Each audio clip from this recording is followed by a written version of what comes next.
주님께서 여러분과 함께 마테오가 전한 거룩한 복음입니다. 그때 예수님께서 사도들에게 말씀하셨다. 가서 하늘나라가 가까이 왔다 하고 선포하여라. 앓는 이들을 고쳐주고 죽은 이들을 일으켜 주어라. 나병 환자들을 깨끗하게 해주고 마귀들을 쫓아내어라. 너희가 거저받았으니 거저 주어라. 전대 금도 은도 구리돈도 지니지 마라. 여행 보따리도 여벌옷도 신발도 지팡이도 지니지 마라.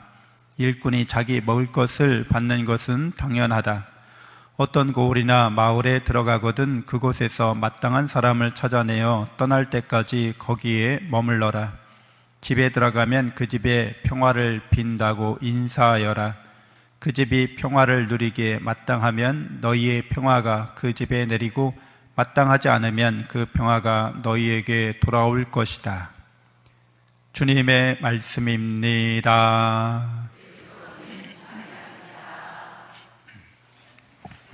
천미예수님, 하느님의 복동이 고맙습니다. 고맙습니다.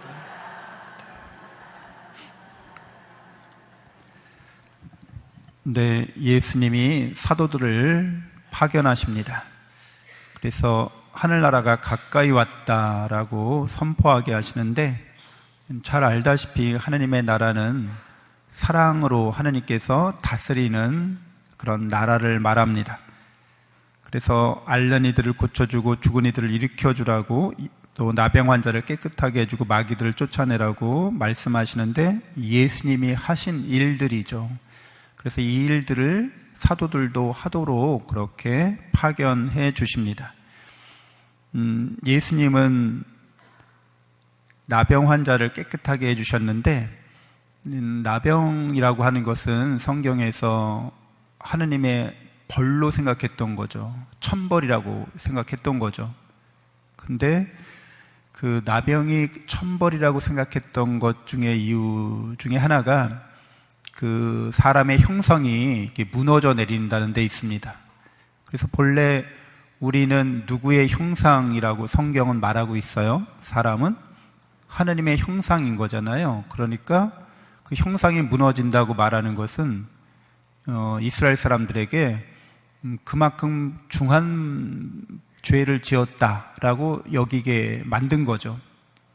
그래서 예수님은 그 나병 환자들을 고쳐주시는데, 실상 우리 모두가 다 죄로 말미암아서 하느님의 형상이 이렇게 무너진 사람들이었던 거죠.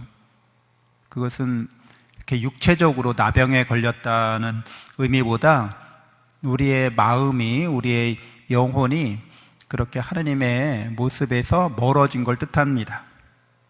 그래서 예수님은 나병 환자를 고쳐주시면서 우리의 내적이고 외적인 그런 하나님의 형상을 이제 되찾아 주신다는 거죠. 그래서 앓는 사람들, 죽은 사람들, 여기 성경에서 죽은 사람들을 표현할 때 이제 너희가 선악과를 먹게 되면 반드시 죽으리라 이렇게 말씀하시죠. 근데 실제로 선악과를 먹고 안 죽잖아요. 그러니까 여기서 말하는 죽음은 역시 이 나병처럼 그 외적인 죽음이나 외적인 병을 말하기보다는 내적인 상태를 말하는 겁니다. 그러니까 하느님하고 멀어지게 된다는 걸 뜻하죠. 그러니까 하느님하고 멀어지는 게 죽음이라고 말하는 겁니다. 그리고 하느님에게서 멀어지는 그 과정 자체가 우리 영혼의 병을 뜻합니다. 그래서 앓는 이들을 고쳐주고 죽은 이들을 일으켜주는 거. 물론 예수님이 진짜 육체적으로 앓는 사람, 육체적으로 죽은 사람도 일으켜주셨어요. 그것은 하느님께서 우리를 온전하게 구원하신다는 걸 뜻합니다. 그래서 오늘날 우리가 파견받았는데 제자 사도들에 파견된 그들로 말미암아 우리도 역시 복음을 전수받았고 또 다른 사람들에게 전해야 합니다. 그것은 결국 예수님이 하신 일들을 하도록, 그래서 마귀를 쫓아내는 일인 거죠. 마귀가 이런 일들을 일으키기 때문에 그래요. 사람들을 죽음에 이르는 병을 앓게 하고 사람들을 영적으로 죽게 만들고 사람들을 영적으로 하나님의 형상에서 멀어지게, 무너지게 만드는 게 바로 마귀가 하는 일입니다. 그래서 마귀를 쫓아내는 일을 하도록 우리는 부르심 받은 거죠. 그래서 마귀를 쫓아내는 그 힘은 결국 예수님의 복음에 있습니다. 좋은 소식에 있다는 거죠. 그래서 여러분들이 여러 가지 소식을 듣는데 이런 뉴스를 여러분 잘 보기 싫으시잖아요. 시청하기 싫으시잖아요. 왜? 뉴스의 소식들이 별로 좋은 소식들이 아니에요.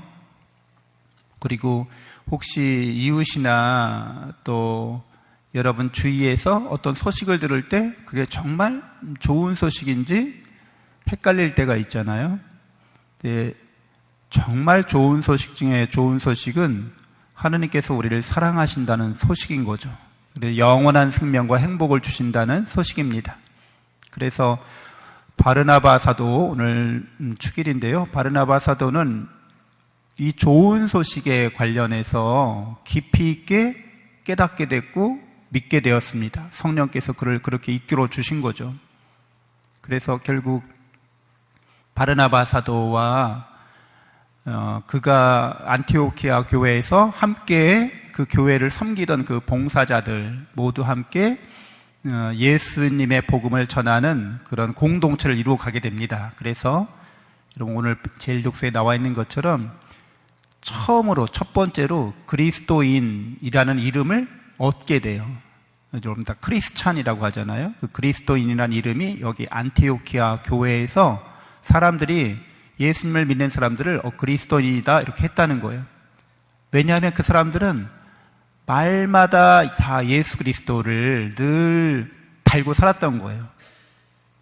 그러니까 복음의 기쁜 소식을 누가 전해주었는가, 복음의 은총을 누가 전해주었는가, 하나님이 우리를 얼마나 사랑하는지를 누가 깨닫고 믿게 해주었는가, 바로 예수님이라는 거죠. 그리고 예수님을 통해서 우리가 죄악과 죽음에서 구원받았다는 거죠.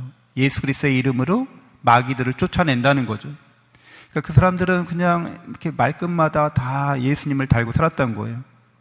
결국 그 공동체가 그리스도인이라고 불렸던 것은 그리스도의 사람들이라는 거죠. 그들의 생각과 말과 행동이 늘 하느님의 사랑으로, 은총으로, 그리스도로 다 이렇게 충만하게 되었음을 뜻합니다. 그래서 여러분은 그리스도를, 그분의 은총을 거저받았잖아요. 그래서 다른 사람들에게 그리스도를 전해줘야 하는 거죠. 그 그리스도를 전해준다고 하는 것은 그가 그리스도와 친한 사람이 되게 만들어주는 거예요. 여러분 다 예수님하고 친하시죠? 네? 이 세상 누구보다도 예수님하고 친하시죠? 내가 예수님을 사랑하는 것보다 예수님이 나를 훨씬 더 사랑한다는 것을 다 아시죠? 그래서 우리가 예수님의 친구가 될, 구원받을 자격이나 조건이나 친구가 될 그런 합당한 능력이나 그런 품위를 갖추지는 못했지만 하느님은 늘 우리를 더 사랑하십니다. 내가 사랑하는 것보다 더 사랑하시고, 또 내가 하나님께 가기에 부당하고 부족하다고 해서 우리가 죄책감을 느끼잖아요. 그러나 우리의 죄책감보다도 하나님의 자비는 항상 더 크십니다. 그러니까 이렇게 예수 그리스도로 말미암아서 우리가 본래 우리의 모습이 되는 거죠. 본래 우리가 하나님의 형상이었고 예수님을 통해서 우리가 그 형상대로 살아가는, 하나님을 더 닮아가는 사람들이 됩니다.